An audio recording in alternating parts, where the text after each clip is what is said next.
we have the Believe team coming online. So we'll be asking a ton of questions. Look, we know that the announcement yesterday, it sparked a lot of controversy, etc. A lot of questions on the timeline. So we're gonna just dig into it and really get the lowdown as far as what needs, what happened, what's going to happen, and just kind of get some reasonable thoughts on what's going on here with Believe. The interview will kick off in about 9 minutes. We have Stig coming from the Believe team. So he'll be joining us here in a few minutes. But I figured one of the best ways for us to start would be by just kind of pulling up some tweets, analyzing what the timeline has said. And there is one tweet that I actually wanted to go through because I think this one actually sheds a lot of light, and again just brings us down to a level of reason. So let me share this with you guys, and I'll zoom in. 150. Okay, cool. So launch coin supply went up, as we all know. So let's look at the team incentive as to, again, the thoughts around the supply. And again, we'll get some thoughts from the team for real, but just looking through some tweets here. Before, they had no supply, versus now incentives are aligned. So the team now owns 25% of the supply, locked for 1 year, vested over 3 more. This means no instant unlocks, no mercenary dumping, 4 years of skin in the game. So as you know, per the announcement yesterday, some of the supply will go to early investors, contributors, etc. We have 3% going to the foundation. As we know, the 25, a large portion of that, I should say, is locked for 1 year, vested for 3. But then also, we know that the foundation, Ben already said that the foundation won't be selling that 3% that they get, although it be immediately liquid. I like this take here. It says, don't get me wrong, this isn't perfect. The bad news, holders slice just got 33% smaller. Trust from the community got a little bit worse. There's a little bit of execution risk here, and there's FUD around the unlock. But onto the good part, the team is now aligned with the holders, right? Because they have exposure to their own token. The lock has just started yesterday, and the product has already found product market fit. It's funny to me how Ben Pasternak and the Belief Squad, they have so much mind share. They don't interface with the timeline a lot, but whenever they do, a lot of people talk, a lot of people listen. So it's very funny. It's very funny to note that their mind share is pretty high, but I think it's because they solve a really good problem, and I think it's because a lot of people inherently see the potential and are just kind of hoping that the team gets it right. But again, the product's found product market fit. There's 40 million in cash reserves, with over half suspected to go to the buybacks. As Detective Dom pointed out yesterday in one of his tweets, the retroactive buybacks have been confirmed, and that was seen in Ben Pasternak's tweet yesterday as well. So that's over. So around 20 million is going to go back to buying the market, buying the token on the market. That's over 10% of the supply at current prices. Finally, the team can get back to the product and start shipping faster. So basically, to further the point, I did some back of the napkin maths for a bearish, moderate, and bull case. Basically, here's the TLDR. I like this section. Even in the worst case scenario, if you have nearly 3x in token price from current prices, actually, hold on. I think I read that wrong. So basically, TLDR is, would you rather own 1% of a 100 mil market cap project or 0.75% of $1 billion plus project, right? And I think that's really the takeaway from this. I actually put out a tweet, and I'll also share it as well before we get to this interview in 5 minutes. My take was the market just simply overreacted, and that's something that we mentioned on stream yesterday after like seeing the news live on stream. It was like, it's an overreaction. At the end of the day, yes. Did the supply go up? It did. It went from 1 billion to 1.33. But at the end of the day, how much of that supply is going to get immediately bought back from the open market, whether that be through the tens of millions initially or the tens of millions coming after that? Because we covered it on a stream earlier today. On days like today, they're still generating $3+ million in trading volume and getting a slice of that for the flywheel. So there's a lot here. I'll butt in and put it like this though. The Believe token's trading at 110 million FTV, which is exactly where the LaunchCoin token was trading when this announcement kind of went live. So really all that happened was the LaunchCoin price corrected and accounted for the 33% inflation here. And like realistically, the token price is actually still, or FTV is actually still in the same place it was when we started this whole debacle. So like it's worth keeping that in mind. And I think that's the thing. I mentioned in this tweet as well. We know a few things, right? Let's stick to the facts. We know that the flywheel is coming. We know the Zora style flywheel, and maybe we can. I also have a tweet about that we can get into if we want to, but we don't have to. But we know that a powerful flywheel is coming. We know that the retroactive buybacks are confirmed. We know that in 2 weeks they have high quality launches, some with 5 to 6 figure MRR that are coming to market. And then the team has also confirmed that they have like podcasts, comms, tweets. Their communication is going to be a lot better moving forward as well. So all the things that were pain points per se, maybe over the last few months with comms and things of that nature, maybe with visibility on what the team is doing, all of that's going to be solved. We're going to have new launches, going to be money to make, opportunities to be had for traders. And then this is the part that I'd like you guys to keep in mind. CT has the memory of a goldfish. So no one will even remember today in a couple of weeks, right? Whenever the eco is pumping, whenever new launches are coming, no one is really going to be thinking about what happened today because honestly, yes, was supply diluted? It was in some sense, but at the end of the day, in the grand scheme of things, it really aligns the team long term. So, well, let's get Stig up here and have him speak on this. Some reasoning, some thoughts. Just go through that process because it's not really on us to say. Let's just hear it from the team, right? yeah, we can only speculate at the end of the day. So let's bring Stig up. Stig, man, how's it going? Welcome to the stream. Stiggy Hey baby. guys, how are you guys doing? Good, man. Good to chat. Get you in the room, kind of here during this chaos. How was yesterday? It was a lot, I'll tell you that for sure. But I appreciate you guys having me on. I want to apologize just ahead of time for the background noise.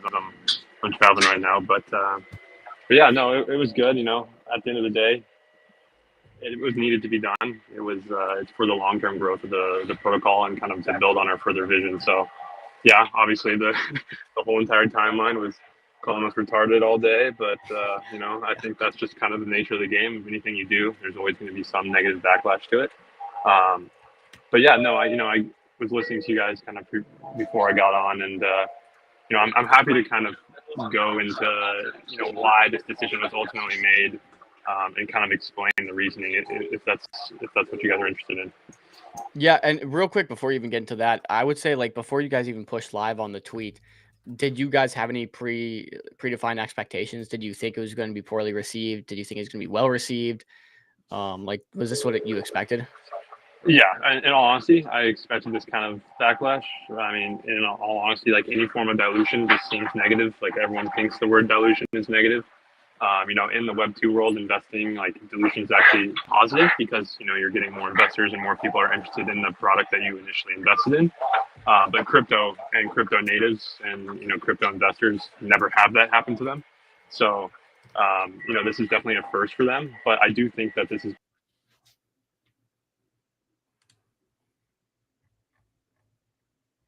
like there's going to be companies that come in, they launch a token and they don't have enough supply and they're going to need to mint more, and that's just going to be a nature of the game. Stocks and companies issue new shares all the time. So I think this is going to be something that crypto natives are going to have to get comfortable with. It's necessary for long-term growth of projects as a whole. So yeah. Okay, maybe walk us through the thought process here. Obviously, supply was increased 33%. Maybe give us a timeline history and why this is necessary and a necessary evil per se. Yeah, for sure. So, as you know that this whole thing started as clout back, in the past, like a year ago per se, and the first one that was launched on clout was Pasternak. The way that I know the tokenomics worked for Pasternak was, 50% for circulation, and then the other 50% was sold for, 8K pre-sale pretty much.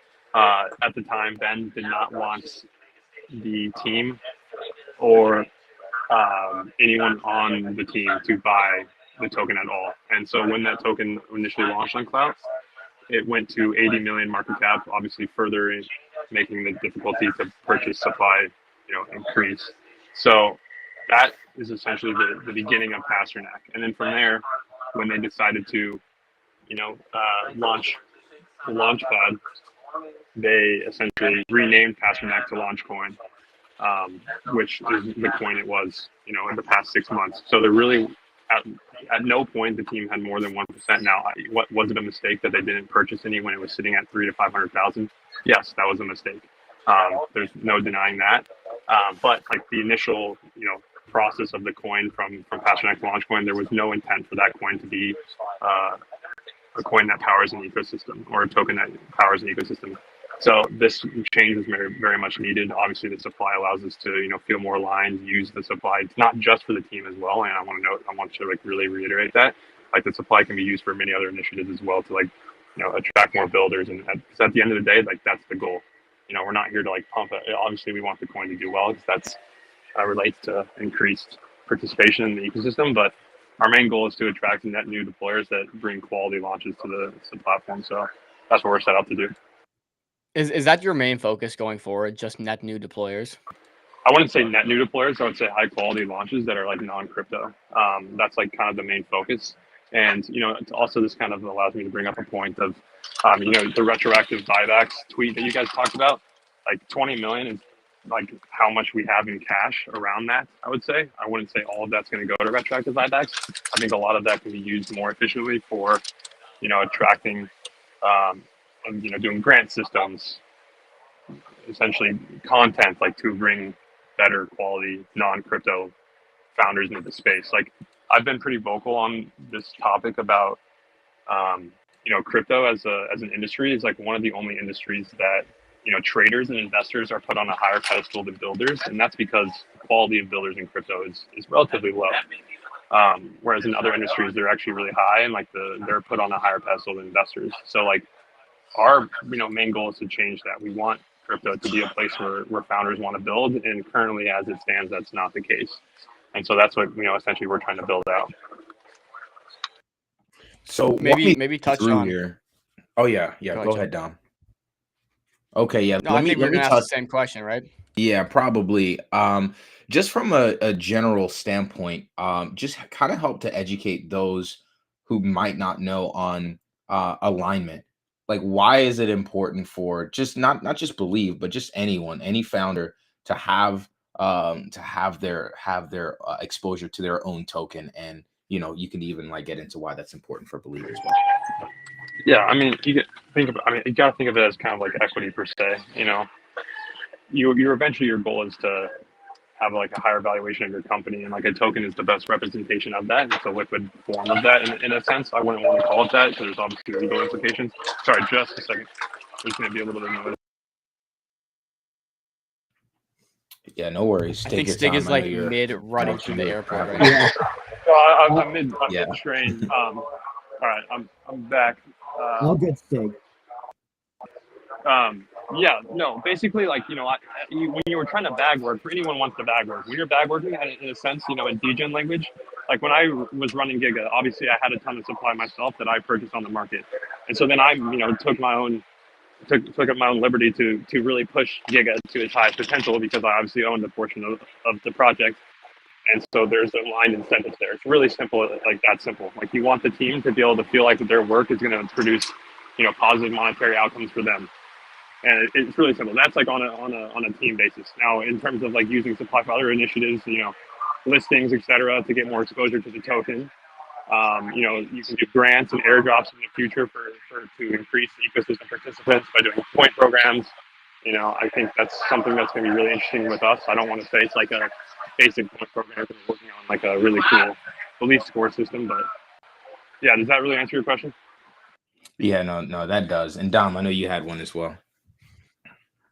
Yeah, no. My question was just touching on that exact point here. What the 17% is going to be going to, just talking about that 33% supply increase. What each 3% to the foundation initiative, 5% to early investors. Maybe just like a little more detail on what that exactly looks like. Who are early investors? What are the foundation initiatives? Like just some more clarity on that, I guess, is what I would be curious to. Yeah. I guess the foundation initiatives, the 3% unlocked, just straight up, it's for listings. Like that's you need supply. Everybody knows that's run a project. You need supply to get on some of these exchanges, and to work with other people that help you on those exchanges. It's not going to be sold. It's obviously going to be used to facilitate trading and add liquidity on those exchanges. So that's what that 3% unlock is. Now, early investors, I think it's sub 5%. I don't know exactly who makes that up because that was in the early days of like clout. But that's one of the smallest investor allocations you'll ever see in crypto as a whole. So I think that's like a really big positive thing to look at. And they're obviously launched for a year as well. And then the 17%, yeah, partial part of that is for a team. But again, a lot of that is set aside for other random things. Like I think a big deal would be like, a future airdrop or, rewarding ecosystem participants, and then like the belief score, which we have teased a lot. I think that's going to be a really, really big foundational change that we're going to implement for sure. When you say early investors from the clout days, is that like more like Alliance DAO and some of those bigger Yes. ventures? Yes, exactly. Okay. Maybe let's touch a bit on the retroactive airdrop that Ben mentioned here. And I know you probably can't speak too much on it, but you said you guys have roughly 20 mil. There was some clarification there. Roughly 20 mil in like reserves here. I'm assuming like the remainder of that went to taxes. I heard you guys had to pay pretty hefty New York taxes on that. And so you're left with like 20 mil. Obviously, Ben says a significant portion of existing revenue will be used to buy Believe. Maybe give us some more clarity on what that kind of looks like, or as much as you can say. Yeah, in all honesty, like yes, 20 million is basically around the capital we have, and like obviously not all of that's going to go to buying back Believe. I do think a good portion of it will, but sorry, but I do think Sorry, bro. it needs to be used for better content generation and ways to actually attract these founders to bring quality projects onto Solana and onto our ecosystem. What does that look like? Obviously, you guys have some podcasts recorded. Are you guys going to do like pop-ups or demo days? Anything you can speak on with that? Yeah, content generation I think is huge. Grants, I think is a really big deal as well. You really want to like convince people to launch their token, and so I think grants is where like a pretty large portion of that will go.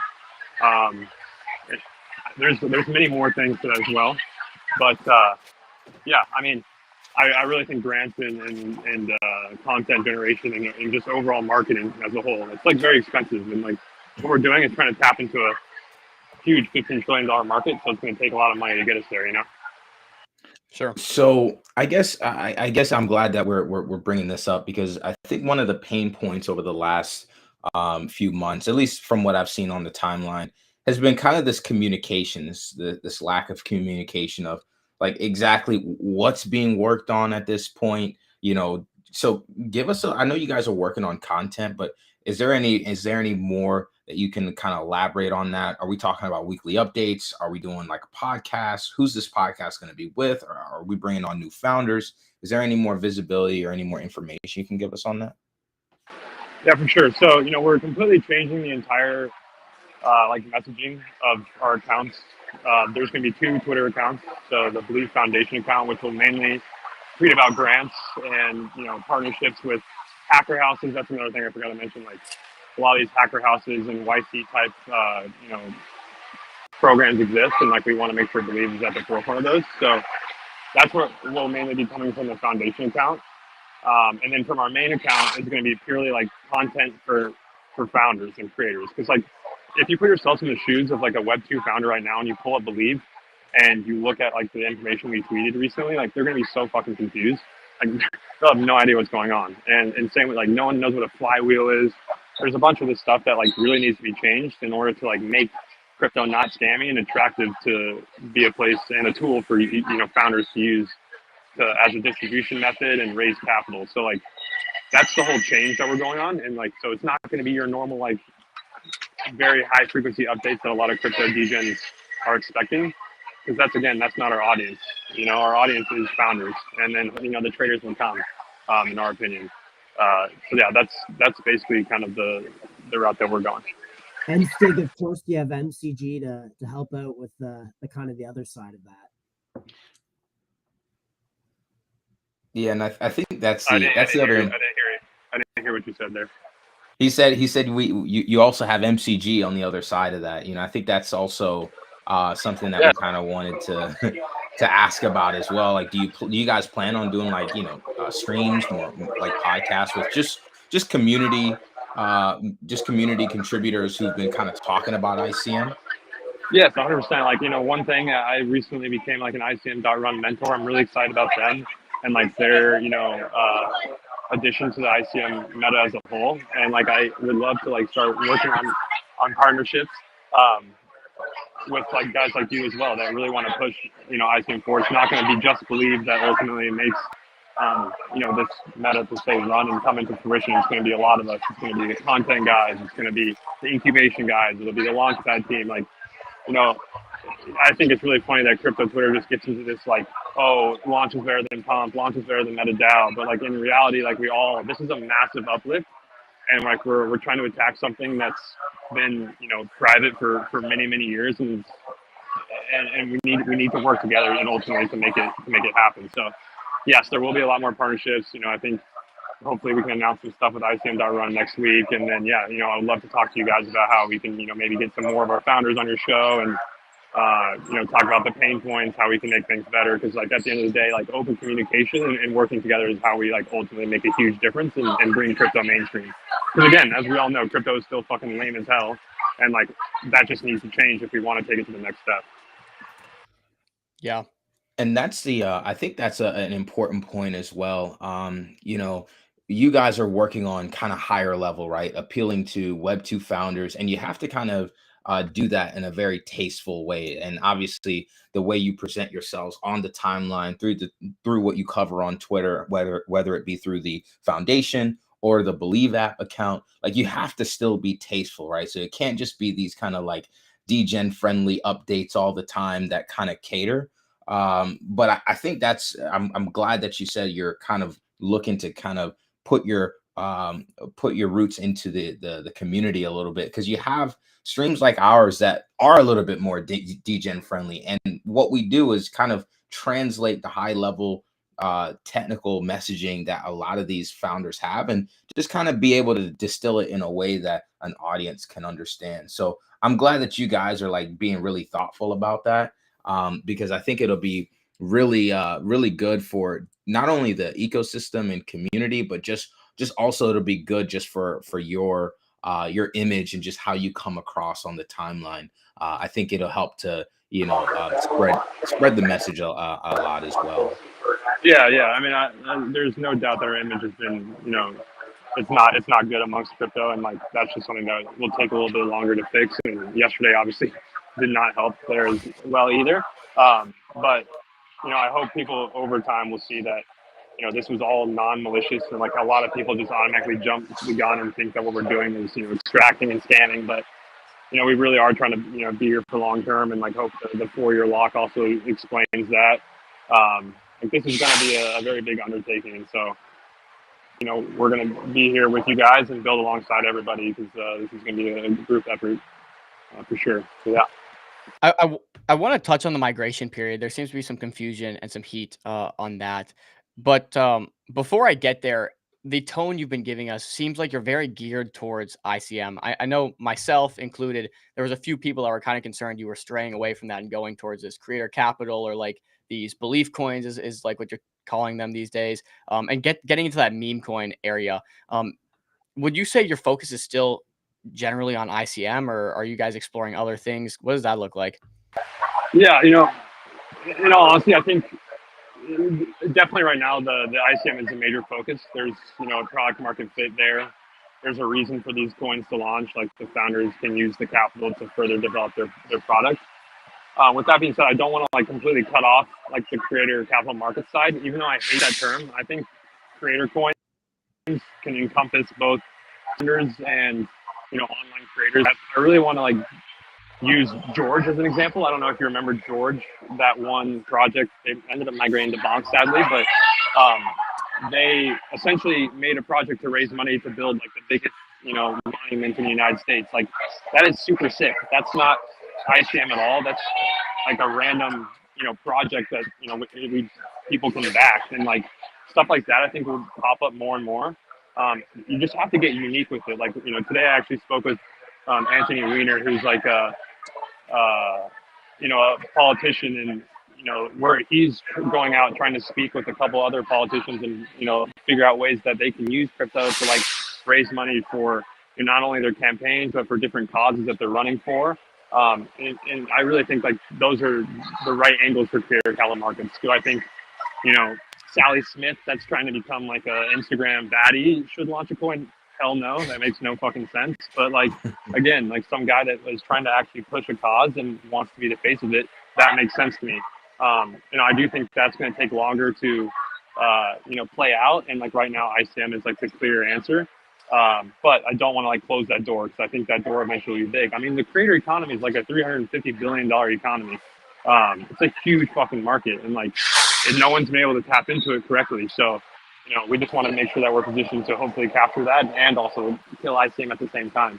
So it's kind of interesting, Stig, but it feels like so many people have like tried to capture that market, right? You see like Bags App had a long phase where they did these like charity coins. You see there's like the Help Launchpad that is doing the charity coins. So it seems like people are trying to capture it, but maybe no one's just done it in a tasteful way. But okay, I'm glad to get your take on that.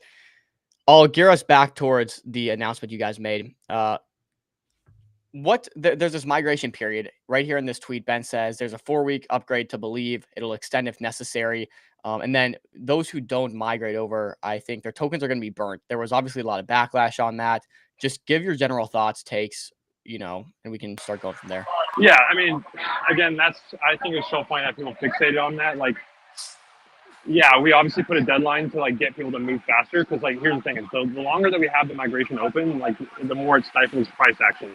We have 2 liquidity pools open right now. There's no way that like the token can move when we start to announce those things. So like we obviously want people to migrate faster. Yes, this is bad messaging in terms of like, oh, if you don't make it in the 4-week time, you're fucked. Like, yeah, but like we have the ability to extend that, and we probably will. Like, we most likely will. But again, from when I was exploring of Pasternak to LaunchCoin, like of that 50% that went to search for $8,000, like a lot of that's dormant, and I don't think a lot of those people even know that that even LaunchCoin. I don't even know if they even know that we're at Believe now. Like, so that's like some supply that can be obviously used and burned to get us closer back to the $1 billion. But like at the same time, we're not here to fuck people over. And it's just funny that again, crypto are quick to jump the gun to make everything seem like we're scared. But no. So does that answer? Yeah, maybe explain why you wanted to why it's important to have a deadline, kind of keep this thing moving, not have 2 liquidity pools open, because I've seen some people say, well, couldn't you just keep it open indefinitely and people can come and claim whenever they want? But it seems, I think you guys have made the point that it's like, well, we want to get this flywheel going, spinning as fast as possible, and kind of just cut off the old and go on with the new is what it kind of seems like. Exactly. I mean, that's exactly what we want. I mean, the longer we have both these pools open, like the less, impact our catalyst will have. And like people can buy, launch, flip to Believe. And I think if we keep that over, like keep that open, that's gonna keep happening over and over again.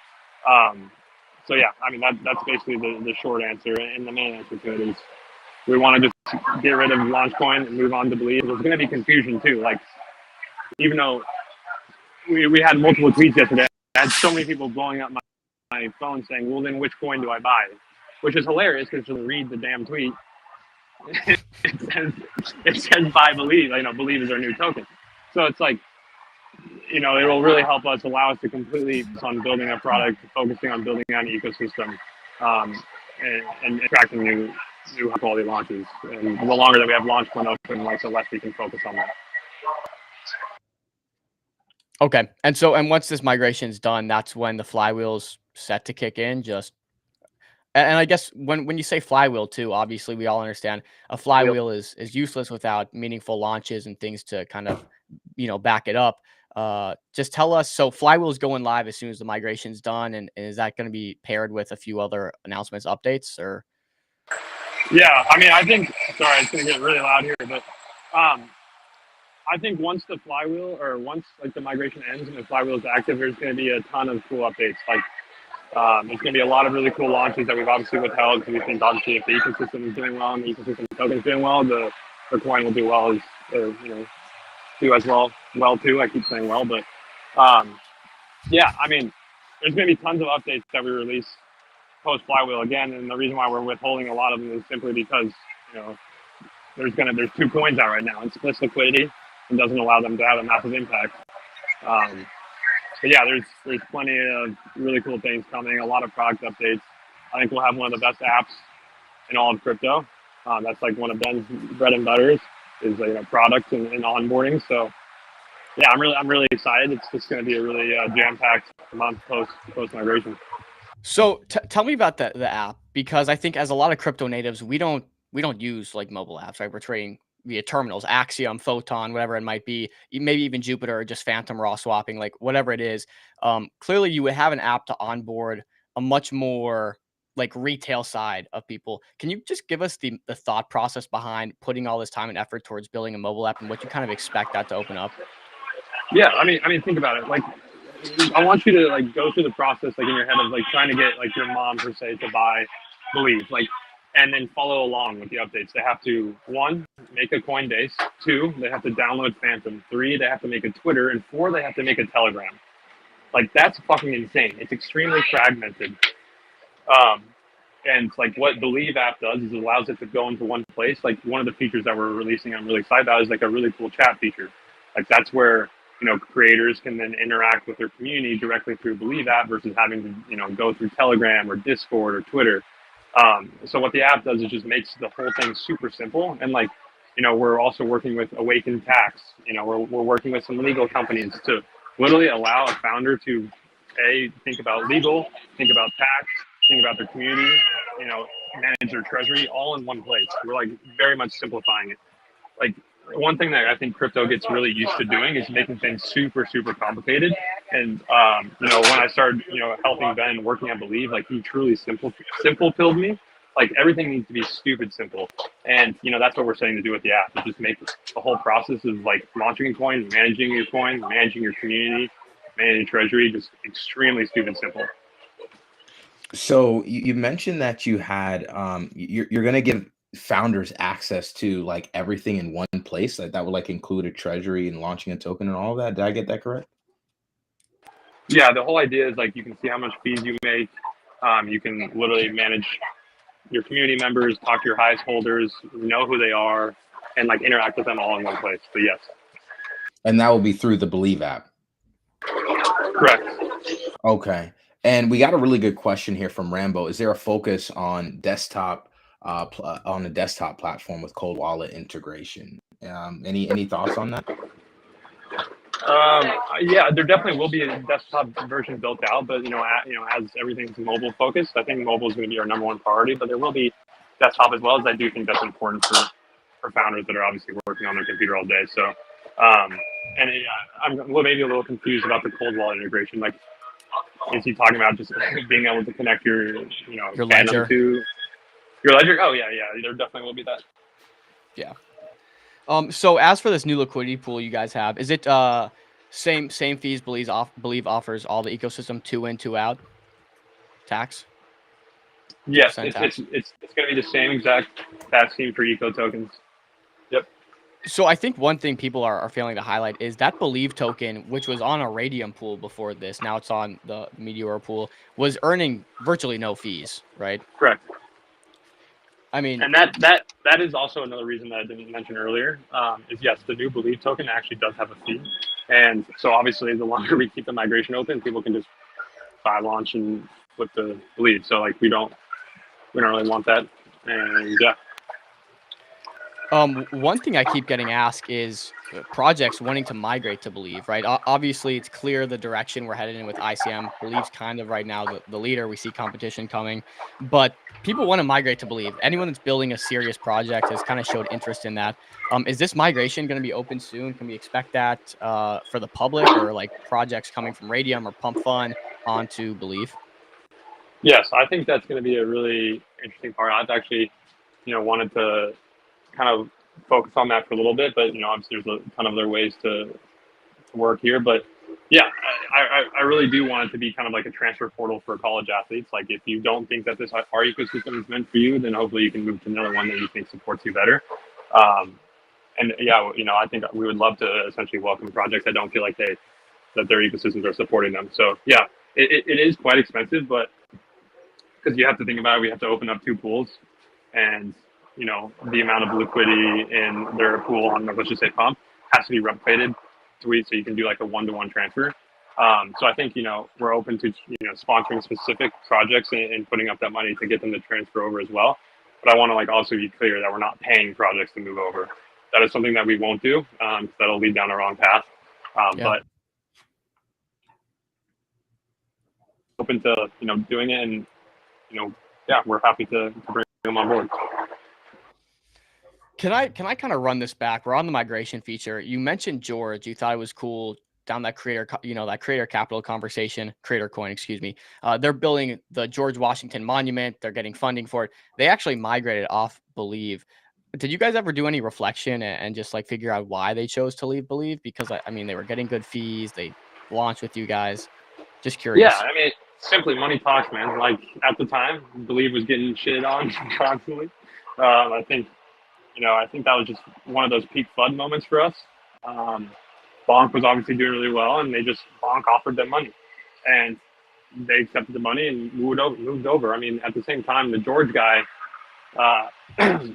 was just trying to get as much money as possible to build this thing, and so like he's going to go where the money benefits him the most. And sure. Yeah, and you can't really blame him at the same time. But I personally think that's going to be a mistake for them down the road. But it is what it is. Okay, Jill, you got anything?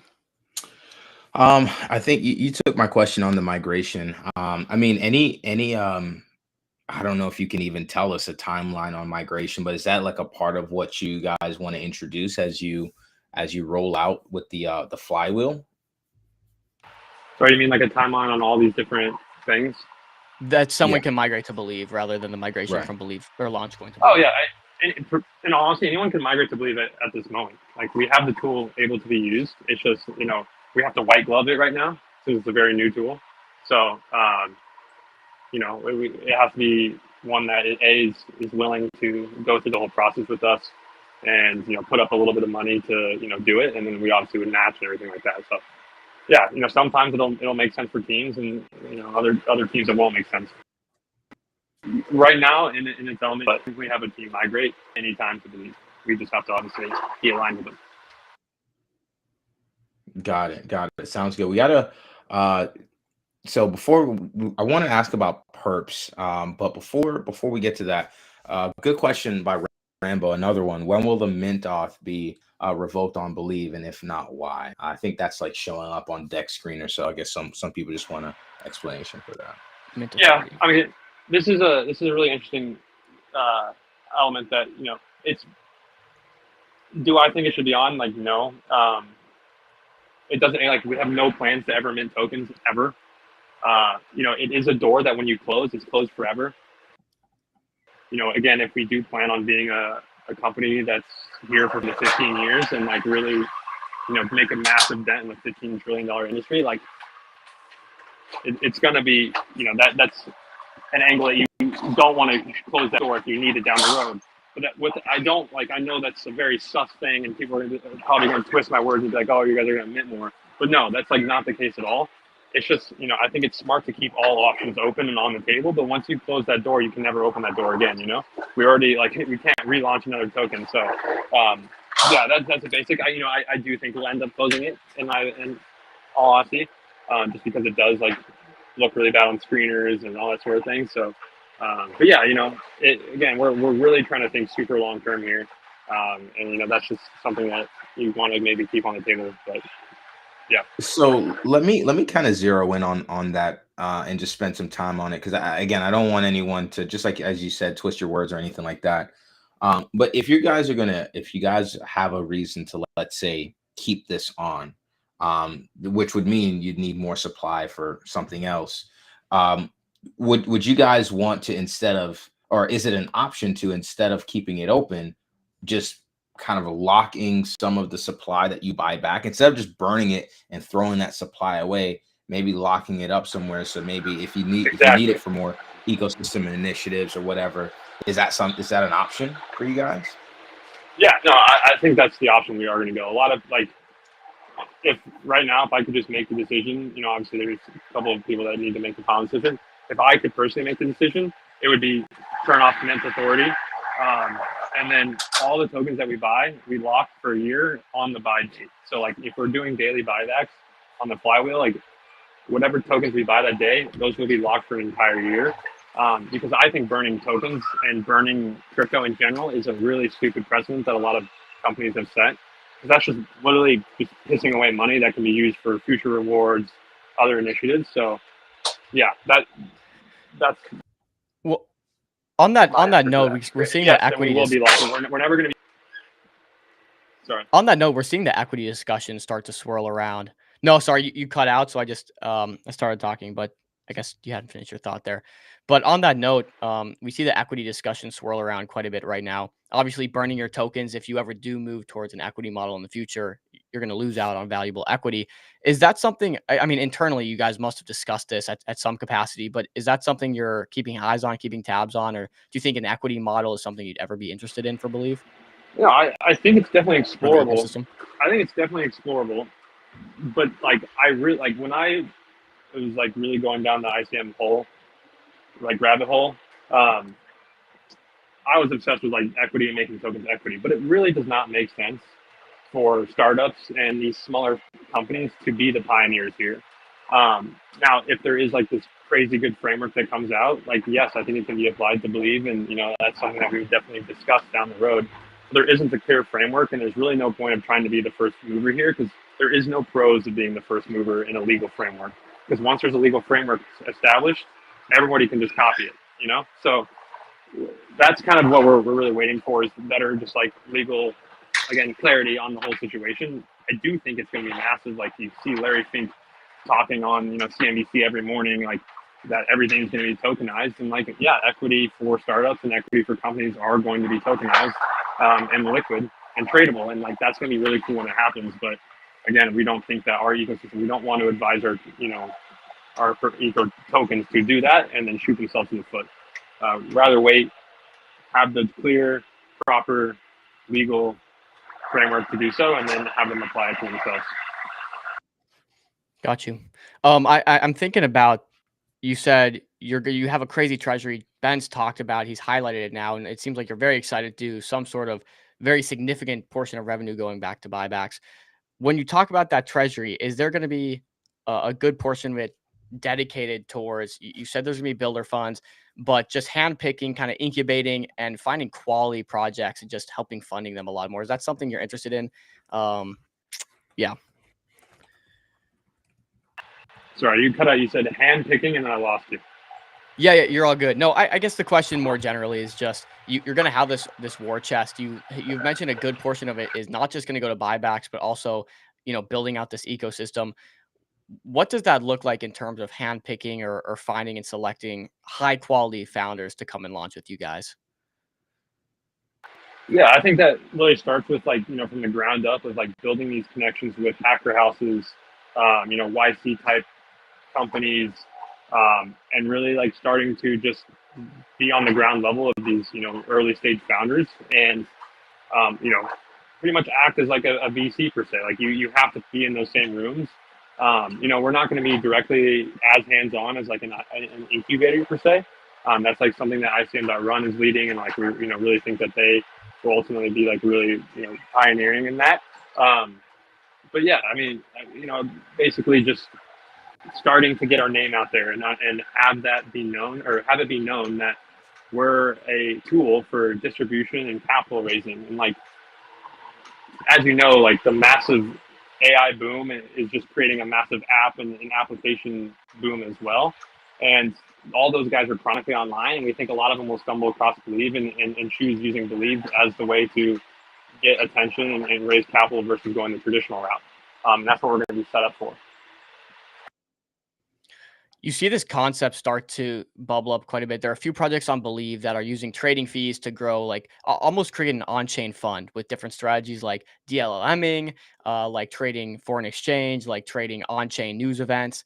We see ICM.run has this DAO where a lot of projects go towards the treasury. Is that something that's even in the realm of possibilities for Believe, where you say maybe go to some of these hacker houses, handpick these projects, maybe they become part of the builder fund, they get a grant. Is there a chance that Believe will actually have a treasury at some point where they'll get pieces of some of these projects? Yeah, I like right now that is like a pretty big discussion on how we're going to do that with eco tokens. I think there's a way that we can align, incentives with tokens that bond on Believe, and that would be like purchasing some supply off of bond, or for example like tokens that we get or companies that we give grants to, that we purchase supply as part of that grant. And then down the line, we're obviously going to change the fees for coins that hit specific market caps. So a way that we can still feel a part of their growth, and their growth can contribute to the ecosystem would be like ownership of their token. So yes, long story short, is there is that's what the Believe Foundation was pretty much set up for. And yeah, I do think one day that it'll have like a bunch of like really killer token holdings because we just found them first and they went through us first. So yeah. That's going to be really interesting to see develop. You said something I wasn't aware of.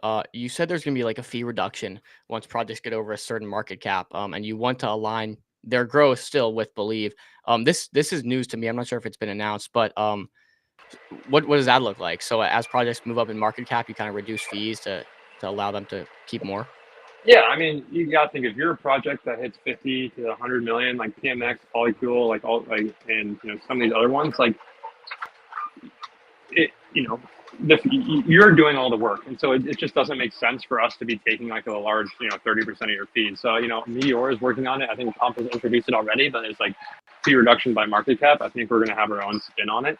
But yeah, like it's these companies are going to want most of their fees down the road because they rely on the fees and not selling the token, because obviously if we let them sell the token, that misaligns them with token holders. So it's important that they're getting the fees that they think they deserve. So, we're still working on the exact framework there to apply to every project on our platform. But yeah, There are still certain projects. It's we're going to see that become an issue. Okay. Yeah, there are still certain projects on Believe that are they're getting the fee split that's 50% in tokens, 50% in Solana. Are you going to push most of those projects to migrate over to this new these new pools you guys have set up? Yeah, I think they're able to, and like we need to really be more proactive on that. But yes, there are some V1 projects that need to move over. I cut out during that. Sorry, again, my connection's ass, and I apologize. But is that what you're asking, basically? Yeah, you totally got it. You totally got it. Rambo has another question here. Is Believe doing any lobbying? Obviously, we see the very friendly ICM administration here, or crypto administration, I should say. Are you guys doing any lobbying at that level, or is that just not something Believe's really interested in at this moment? I think down the road, 100% we'll do some lobbying. Right now, the whole goal is to build this ecosystem that just attracts crazy good killer founders, and really high quality launches and tokens. And then from there, we can start to do all the lobbying and all that sort of stuff. But right now we just want to make the best product out there, focus on that, and then move from there. We just really need to execute on the product, and I think everyone will be happy once we do that.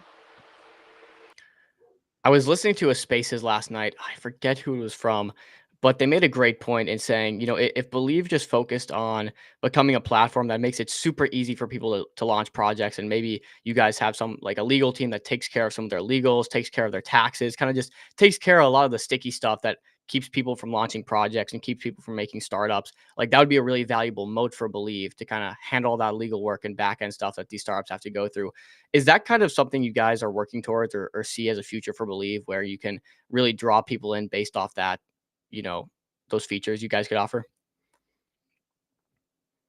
Yeah, I kind of alluded to earlier about, when I was going into the reason why we're focusing on mobile apps, but like the whole point is to make like a really seamless process for someone to come into crypto, not get overwhelmed, launch, do it legally, do it with tax implications in mind, be able to connect with people that believe in them early, and all in one place, because it is super overwhelming, like in its current state, like, it's kind of still shocking that, it is this way.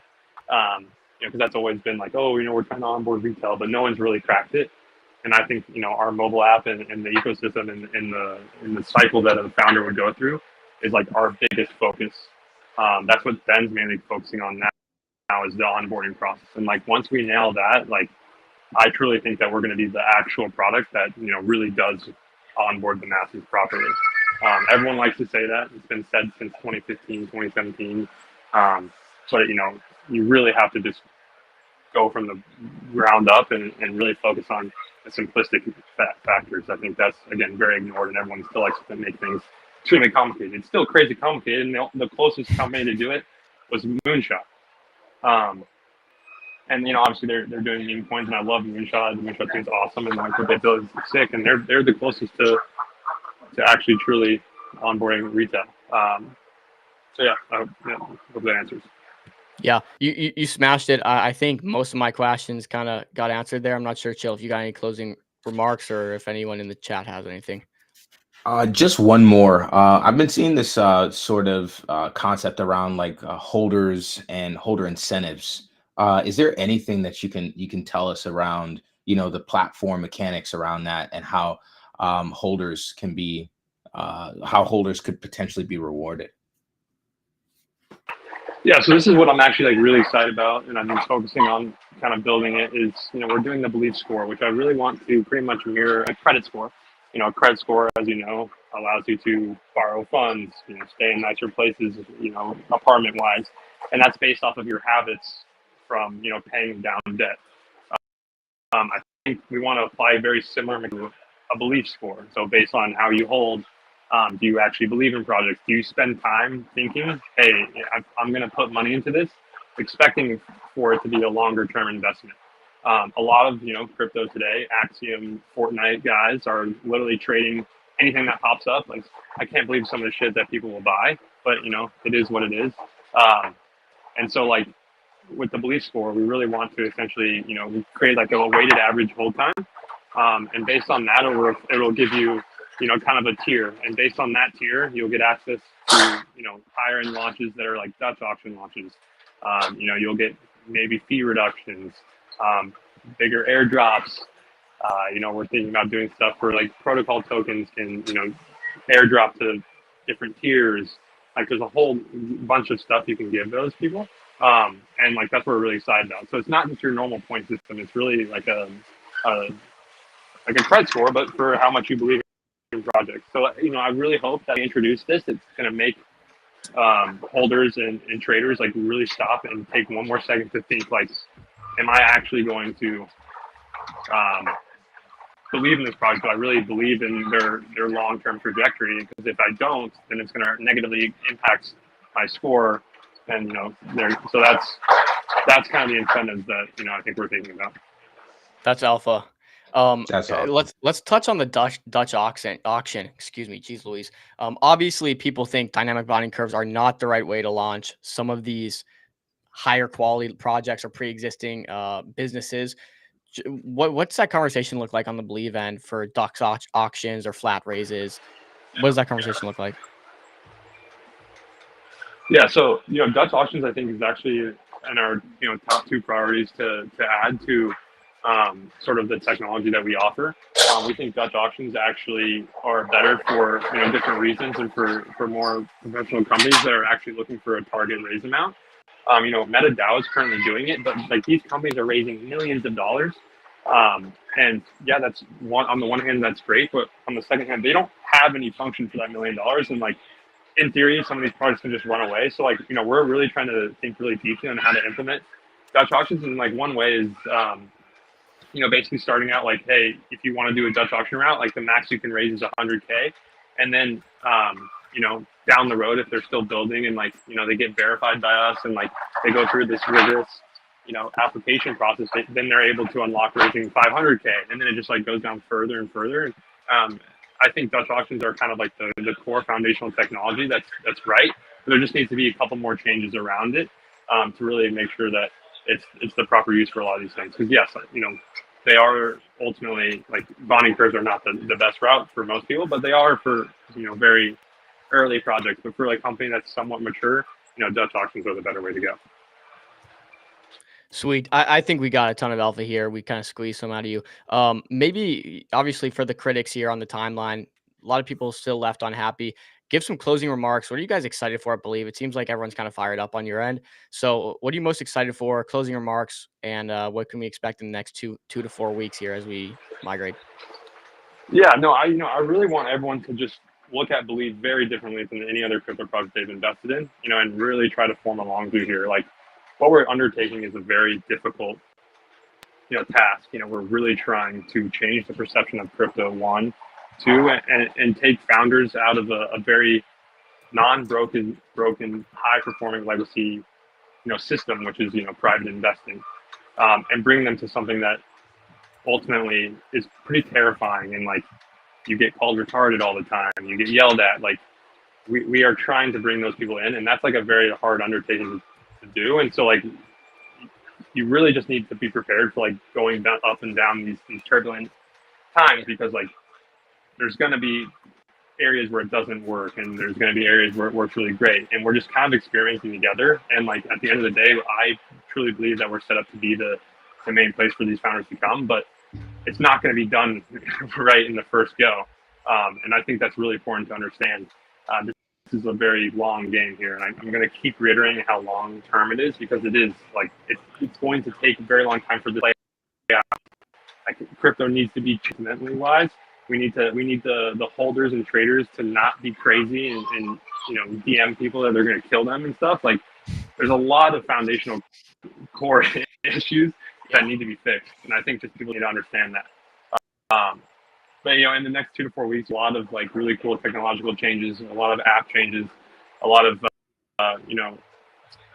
comms changes. You're going to see a very different take on a crypto company than you're used to before, and I'm really excited about that, because we're going to get a lot of hate for the taxes. Like I've been told multiple people that tax coins like never perform well, they never do well, and that's right. I mean, they're right. There isn't a tax coin besides Giggles and in its current form.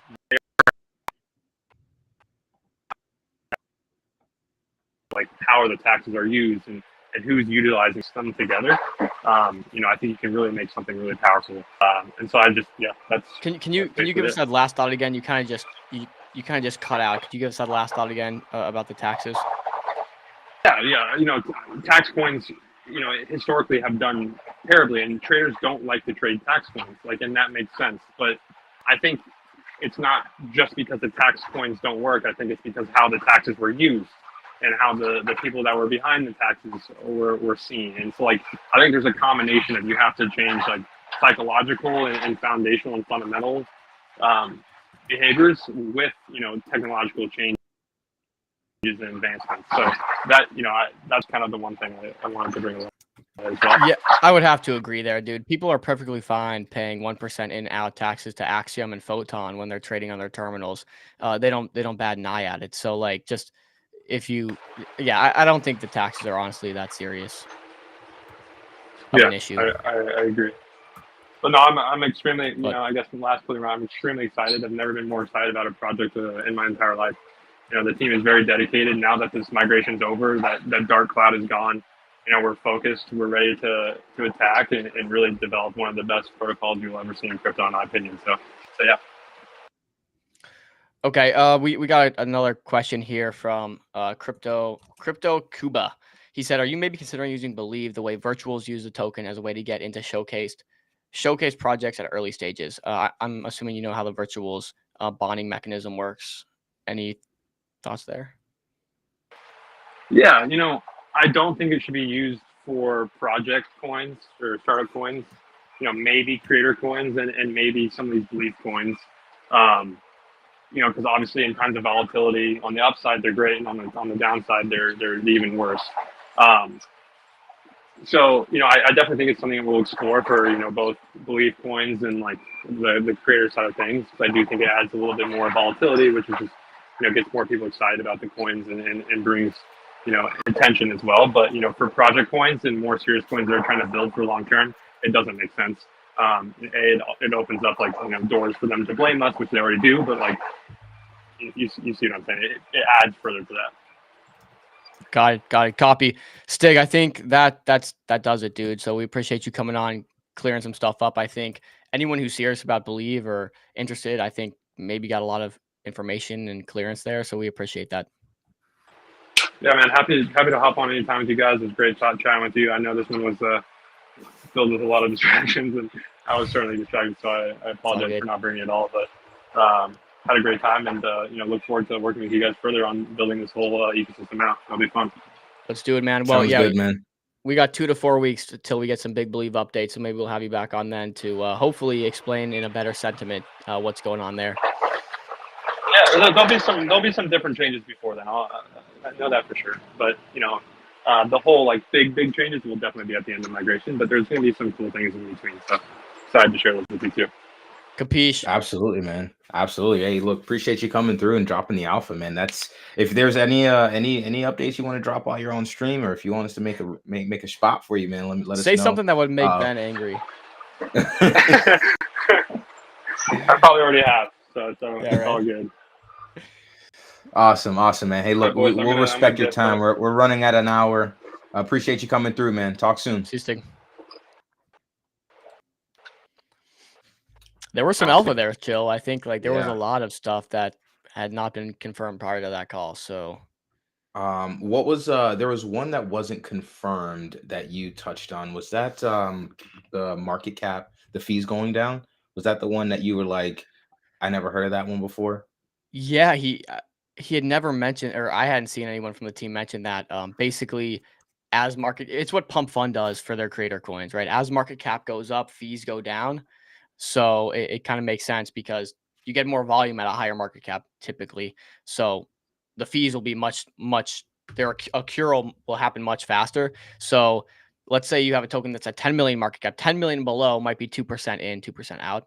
And then anything above 10 million might be 1%. And then anything above 50 million might be 0.5%, right? So on and so forth. So that's the idea there.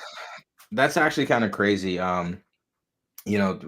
Again, alpha on stream. We're uncovering alpha on stream. So hopefully you guys are enjoying it. One last thing I did want to just point out was this tweet here by one of the quants, Mirage. He mentions the best way to incentivize diamond handing is to perpetually reward diamond hands rather than to reward participation or loan. Participation isn't enough. You have to reward the behavior that leads to success. Dear Pump Fund, the ball is in your court. So this was in reference to Pump Fund, but I think some of the alpha we uncovered around holder benefits, I think this applies directly to that. And so rewarding that mechanic or that behavior of holding should actually, and the whole concept around the belief score should actually, be super awesome. So yeah, we should touch on that a bit because he dropped quite a few tidbits around like holder advantages where he said, like, he mentioned priority access to specific raises. He mentioned that there might be raises where unless you verify further, you can only raise 100K. So maybe diamond handed holders get access to that. He mentioned Dutch auctions. He mentioned airdrops. He mentioned fee benefits, right? Less fees. Again, all things that had not been mentioned prior to this. So like the belief score is what we've been seeing, and we've been kind of attributing that to meme coins. It actually seems like that's going to be a score. Maybe you can even borrow credit based on how much of a holder you are, borrow against positions, et cetera, et cetera. So like those are 4 or 5 things he mentioned that will benefit long-term holders, which is pretty cool, where it's like, no, we're not going to necessarily, we're not going to like blame or spank or, you're not in trouble for selling or not holding. But if you do hold, you get extra perks. So it's rather than I'm forgetting. I'm messing with my wording here, but rather than hurting the whole people that are quick flippers, they're actually just incentivizing people that are long-term holders, which I think is an interesting thought. Do you want to touch on that, Jill, or any thoughts there? Honestly, I think you covered that really well. I think there's a lot that can be done. Again, like they were saying that they're not buying to burn, they're buying to lock up, and that can incentivize ecosystem activity. So, if you have a high belief score, what if, hey, look, buy all the buybacks for the month of October will go to the people with the highest belief score. You know what I mean? Like it Right. just with instead of burning and keeping the tokens, they actually have like a lever they can pull to incentivize certain activities. So I really like that. I really like that. I've seen Rambo talk a little bit about that. He was in the comments asking questions. And so I'm glad that we got a little bit of confirmation there. And I also let The me see fun here. tidbit was pretty interesting too. He said, some of the projects that launch on our platform, ideally the goal of Believe Foundation is to have it work as a fund, which we've seen drives a lot of value. Like you look at A16Z, you look at ICM.run now, there is a lot of value if you could build up a treasury with diversification and like successful projects. So that would also add to, LaunchCoin success. I think that was really interesting. I don't want to just glaze over it. Yeah, and I think the other thing that I liked was I actually was writing some notes down a little bit, but this part here, Believe is working being an all I'm going to say all-in-one solution for founders through the Believe app. This should make management of projects much easier, such as monitoring fees, treasury, etc. So I think because you were asking them about like, is there like a legal framework that they're working on that Mhm. these founders can come in and already kind of have exposure to a setup that like is already just there and ready for them to use versus like having to go through the motions themselves. So I think that is also really important for us to keep in mind is they're working on all these other legal things in the back end. So I honestly, like, I'm walking away from this interview feeling a lot more Optimistic. comfortable. Yeah, a lot more optimistic about Believe. Yeah, no, I think you dropped a lot there for those that were listening. So interesting stuff. I don't know. We don't need to keep this going for too much longer, but that was I think a really, really good interview. Yeah, I think we should cap it there. I mean, it's an hour and about 10 minutes. I think it's alpha packed. A lot of people would enjoy that. So if you're just joining us, feel free to rewind this all the way back to the beginning. This was an absolutely massive stream today because we uncovered a ton of alphas, a lot of stuff that you haven't even heard before. So definitely feel free to rewind that. Follow the MCG account at Microcap Gem Show to stay up to date. We go live every day, Monday through Friday at 12:30 p.m. Eastern time. Sometimes, though, we have these sort of side quests that we do with some of these interviews. So definitely want to follow the main account to stay up to date and to be abreast of what we're doing. So appreciate you guys for This will joining. be posted on YouTube, by the way, too. YouTube's got all the previous recordings, a ton of stuff there. So do we want to go over schedule real quick? Who do we have tomorrow? Or I guess tomorrow we got the We- new Believe launch actually for a quick interview. Infra is what they're called. We'll be interviewing them live tomorrow if you guys want to And catch it. is that a dedicated interview or is that a part of like a speed interview? No, we didn't do a speed lineup. We just left it open because we didn't know if we were going to do Believe Spotlight, actually, ironically, which Got we'll you. have to get with Stig back again on that, hosting those again. But yeah, so we left it open for Believe Spotlight. We're not doing Believe Spotlight. So I just filled Infra. They launched the other day. So I'm like, hey, yo, come on our show. And Say they're less. coming. Say less. All right, guys. Well, look, we'll see you guys tomorrow, 12:30 p.m. Eastern time. Be there, be square.